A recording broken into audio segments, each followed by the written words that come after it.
please state your name, date of birth, and place of birth? Yeah, okay, my name's Alf Dubs, my title is Lord Dubs. I was born in Prague in December 1932. Now, you were 6 years old when you were evacuated from Czechoslovakia. How much do you remember from the period before this? For example, your family life. What did your average day look like? Well, I remember quite a lot, and I'll tell you why I do. Because if one has a big change in one's life at an early age, one starts thinking back upon it. So when I was 7, I started thinking of what happened to me when I was 5 or 6. And that fixed it in my memory in a way in which it would not have done had I had no change in my life from year 1 to year 18. So I can remember quite a lot, which surprises people. My normal life, well, I just started at school before I came on the Kindertransport. I remember things like, I don't know, Christmas, what do I remember? I remember my father having a fall on the ice and damaging his arm. I remember going to school. I remember when the Germans occupied Prague, we had to tear the picture of President Beneš out of the school book and stick in a picture of Hitler. I remember my father was Jewish, my mother wasn't, so my father left Prague the day the Germans invaded, which I think was March or April 1939. He just disappeared. His cousins, with whom he discussed it, apparently said they're staying. He said he's getting out, and they ended up in Auschwitz. So it was. I never discovered why he knew what he knew or why he did what he did, because most of the Jews of Central Europe just waited for things to happen, and that was and they died. They ended up in the camps. Anyway, so he disappeared. My mother said he's gone away. And I was always told never to discuss at school anything that was talked about at home. Well, there were things like that, you know. I remember we went on holiday to Austria one summer. Or no, Hungary went on holiday, yes. And things like that. So yeah, I have memories, but you don't want any more. But Do you remember the events that led up to the evacuation? For example, when you first heard from your parents or your mother, that you were going to be able to escape? Well, I was 6 years old and I didn't quite know what was happening. I knew there was tension. I knew my father had disappeared suddenly. There were German soldiers everywhere in Prague. But I wasn't sufficiently knowledgeable or sophisticated to know really what it all meant. Except I knew it meant something because there were tensions. My mother was very, very worried about everything, I could tell. And then she said, I'm going to go and join my father, because I kept asking her what had happened to him. But don't forget, I was very lucky because most of the Kindertransport children, they said goodbye to their parents in Prague and never saw them again. You know, so I was very lucky. So anyway, so then she said, well, I'll put you on the train. So she put me on the train. I can still see in front of me Prague station and my mother standing there looking very anxious. It was about midnight. A German soldier with a swastika standing there. I got on the train, you know. The train went off. What happened when you arrived in London? Well, we had to go through. Well, first of all, we got to the Dutch border, and the older ones. I was about the youngest on this train. The older ones, they cheered because they knew it was significant to have got out of Germany, because the train went across Germany. I didn't fully understand, and then we got to by boat, and then to Harwich, and then we got to Liverpool Street. Well, Liverpool Street station, where there's now a memorial to the Kindertransport, we had had numbers, we had little labels and things, and most of them were being taken by foster parents. I was lucky; I had a father who took me, so I went off with him eventually. Well, we had to sit there and wait. It took ages while they went through the names and lists and made sure everybody had somewhere to go. And then went to my father, and then he was anxious about whether my mother would get out. And he put me in a little school to learn English. So I could learn English. Mind you, at 6 you learn English quickly. It's called survival. Do you still speak Czech though? Já jsem skoro všechno zapomněl, já nevím česky. Look, I was in Prague and I asked something, and the person I asked in the street thought I was Czech, but I couldn't understand a word of what he said. Well, that's good then. Give me a month, 2 months in Bratislava, and I promise you I'll learn a bit, but I've forgotten this. Well, I should know more, because during the war I was at a school run by the Czechoslovak government for refugee children. So there were about 300 or 400 of us in this school. So we did speak Czech then. What was your most memorable experience from the transport train? So what? What was your most memorable experience from the transport train? Gosh. I mean, the parting from my mother was very traumatic because of the tensions. We got to the Czech-German border and the documents weren't right, so they had to send somebody by car to get the documents. We went across Germany. A German soldier came in once, and actually was quite friendly, which surprised us. And then we got to Holland. I looked out for windmills and wooden shoes and saw no windmills. It was dark. I saw no windmills and wooden shoes. You know, that's all I knew about Holland. And we got on the boat. And I was in a cabin, and there was an older boy who was supposed to look after me. And it was full of sort of odd memories, but nothing very coherent. But as I was saying, my mother gave me a little knapsack of food.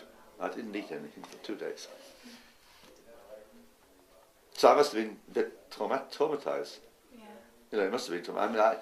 I mean, I can't remember feeling traumatized, but clearly if one, you know, if you don't eat anything for 2 days, it's kind of odd. So that was, I suppose, and then seeing my father at Liverpool Street Station and all that. So it was a lot of memories rather than just one memory. Am I talking too fast? You want me to slow down? Okay. So, what did you do after you finished school? You went to the Czechoslovak gymnasium? Well, that was in. Well, no. What happened was my father had been offered a job. It was actually in Northern Ireland by somebody who'd left Central Europe long before, and so we went to Northern Ireland. It's quite funny because my father had written to my mother and said, if you manage to get out of Prague, we're going to Cookstown. My mother looked up an atlas and said, confusing Cookstown in Northern Ireland with Cooktown in Australia, and said, oh, we're going to Australia. Anyway, so we went to Northern Ireland, and we went immediately to Northern Ireland. And then a few months later, my father had a heart attack and died. So my mother, then we came back to England from Northern Ireland. I mean, it was all British, Northern Ireland, of course. And she arranged for me to go to the Czechoslovak school, which was actually in Wales. Okay, so I went there for 2.5 years. So you were classmates with Mrs. Gissing, Lady Baines? Yeah, they were all ahead of me. I was junior. Yes, that's where we all met. That's where I met Vera. That's where I met Milner. Yes, oh yes. There's a whole lot of us. We occasionally have reunions. Yes. So I was a little boy. You see, when you're at the school, you look up to the older ones, but they don't remember you. Because you're not important. The younger ones are not so important. That's how schools work, isn't it? Yeah. No, so we were there at the school together, yes. You finished? Well, okay, so go ahead. No. You were 6 years old when you left. Yes. So at that time, you already said that you couldn't possibly grasp what danger you were running from completely. I You didn't couldn't understand everything. I didn't understand the significance of my father going away, the tension, the fact that one day German soldiers were everywhere. There was more tension in '38, even before that, when the Sudetenland business happened. You know, there was a lot of tension then. Yeah. But I remember for some reason, somebody dropped tear gas in Prague, because we went into Prague, you know, tear gas. You understand what tear gas is? Anyway, I don't know whether that was a Czech preparation or what it was, but anyway, that happened. But however, so really, I didn't understand what was happening, and it took me a little bit of time when I was till I got up to England before I began to learn everything that had happened. I just knew Hitler was there, the Czech president's picture had to go for my school book and so on. Big difference. But what it meant, I didn't know at the time. Not till I got older. When and on what occasion did you return to Czechoslovakia for the very first time?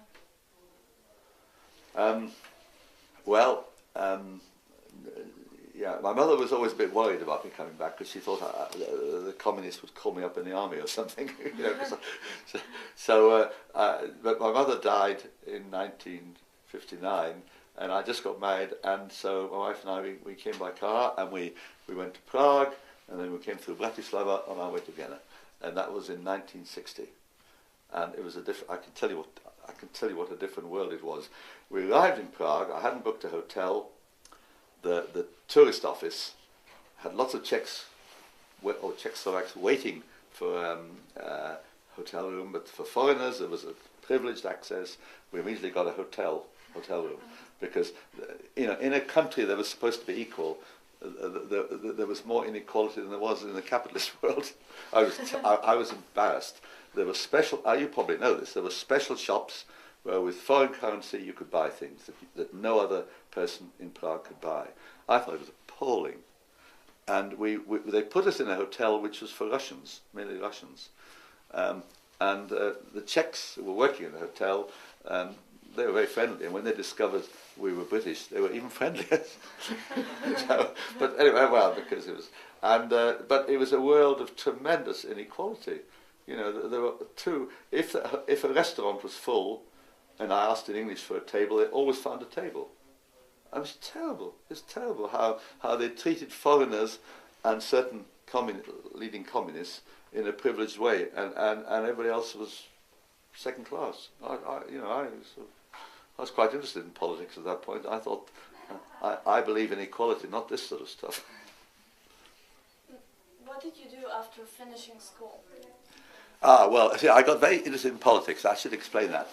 What happened was that when I was about 12 or 13, or even perhaps younger, I began wondering why what had happened to me and the world. And I know it sounds a bit pompous. I'm trying not to be too pompous, if you know what pompous means. But I thought to myself, well, if evil politicians can do so many terrible things, maybe politics could also be a way of changing that. In other words, if the politics has the power to make things worse for people, it could also have the power to make things better for people. So I got passionately interested in politics. So after I left school, I went to the London School of Economics, because that was the most political university in Britain, and I studied economics and politics. And anyway, one thing led to another. I joined the Labour Party. I became a local councillor, for local council. And then I stood for Parliament. And the first time I didn't, but then I got elected to Parliament. And then I lost in one election. And then I was head of the Refugee Council. It was quite hard, somebody who was a refugee actually to become head of the Refugee Council. Although the refugees at that point, this is later of course, were mainly from other countries, were not European. And then I was put in the House of Lords, where I still am. And is there anything else in your life that was strongly influenced by your childhood experiences? Oh, I think lots of things were. My belief, having seen what anti-Semitism meant, I got very involved in matters to do with equality, not discriminating against people, both on race, on colour, on gender. I was involved in things like that even before I was elected as a councillor. And one of the things that influenced me most in politics was in fact my belief in tackling discrimination and tackling racism. So when I was in the House of Commons, the Labour Party was in opposition, and I was on the front bench. You know what front bench means? I was the shadow the opposition spokesperson on immigration and race relations, for example. And one other funny thing happened. I was in the House of Commons. Before then, we were in a committee dealing with the change in British nationality law. Right, it became the British Nationality Act of 1982-83, and I was on the committee dealing with British nationality. Which I thought was quite funny, actually, because, you know, I thought, here am I naturalised British subject, you know, helping to make the law of British citizenship. So I thought that was quite amusing. There was also a time when one election I stood in the centre of London. I didn't win, and I was a sort of part Jewish refugee from Prague, and my opponent was a man called Christopher Tugendhat, who stood for the Conservatives, who was a Jewish refugee from Vienna. And the newspapers didn't pick up that the battle for the centre of Britain, for the constituency in the middle of London, you know, where the whole Westminster, was being contested by two people from Central Europe. And the journalists weren't very good at that. They didn't pick it up. And how do you feel when you met the man who saved your life for the first time? Well, I was very emotional because when I didn't know for years about Nicholas Winton. I knew I'd come on a kinder transport, and then only about 15 or 20 years ago did the news get out, and then I met him several times as well. Obviously, I mean, first of all, he's a great guy. He's incredibly witty. He's, you know, delightful to talk to. For his 92nd or 93rd birthday, they gave him a present of a flight on a microlight aircraft. You know a microlight aircraft. Yeah. Well, I wouldn't dare go. Anyway, but he's very amusing, very funny, quite caustic. He's got a very sharp sense of humour, and he a terrific guy. And very modest. His wife apparently didn't know for years what he'd done. Nobody knew. He kept it quiet, and he just did it and saved a lot of people's lives. So we all feel we're the Winton children, and we have enormous affection for him because, you know, I would have thought none of us would have survived had it not been for him, that he got us out. So, you know, one feels pretty good, pretty warm towards somebody who saved one's life. Doesn't one? Anything else? We have one last question. Sure. If you could one piece of advice for future generations, something that you've learned from your experience, what would it be?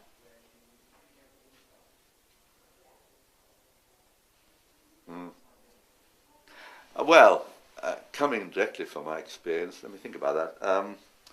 I suppose that one must oppose anything that has a touch of fascism, that one must oppose people who want to discriminate against other human beings, who say that some people are inferior and some people are better, and there's plenty of that in the world. It's happened. I mean, it didn't stop in 1945. It goes on now, and I think one must say one has to be absolutely resolute in opposing that, and saying we're all equal as human beings, whether we're women, men, black, white, whatever.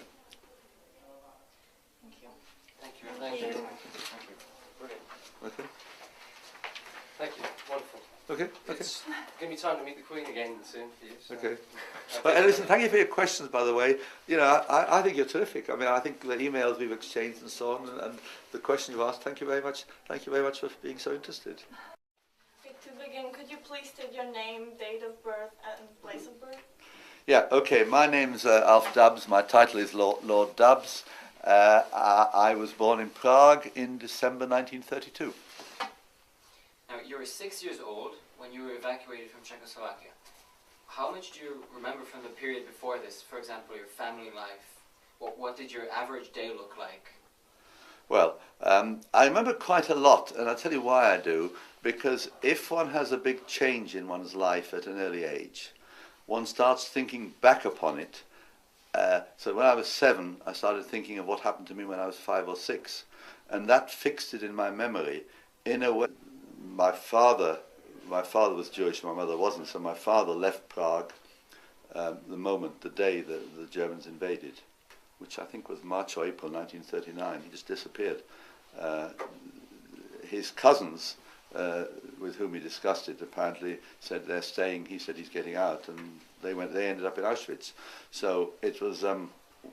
I never discovered why he knew what he knew or why he did what he did, because most of the Jews of Central Europe just waited for things to happen, and that was and they died. They ended up in the camps. Anyway, so he disappeared. My mother said he's gone away, and I was always told never to discard. But I wasn't sufficiently knowledgeable or sophisticated to know really what it all meant.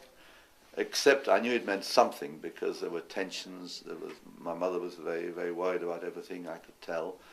And then she said, she's going to I'm going to go and join my father, because I kept asking her what had happened to him. But don't forget, I was very lucky, because most of the Kindertransport children, they said goodbye to their parents in Prague and never saw them again. You know, so I was very lucky. So anyway, so then she said, well, I'll put you on the train. So she put me on the train. I can still see in front of me Prague station, and my mother standing there looking very anxious. It was about us at school, anything that mentioned at school, anything that was talked about at home. Well, there were things like that, you know. I remember we went on holiday to Austria one summer. Or no, Hungary went on holiday, yes. And things like that. So yeah, I have memories, but you don't want any more of them. Do you remember the events that led up to the evacuation? For example, when you first heard from your parents that you were, or your mother, that you were going to be able to escape?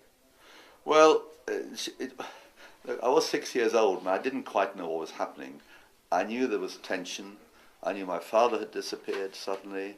There were German soldiers everywhere in Prague, which it would not have done had I had no change in my life from year 1 to year 18.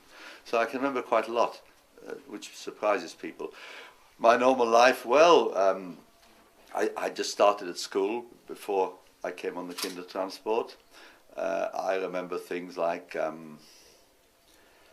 don't know, Christmas, what do I remember? I remember my father having a fall on the ice and damaging his arm. I remember going to school. I remember when the Germans occupied Prague, we had to tear the picture of President Beneš out of the school book and stick in a picture of Hitler. I remember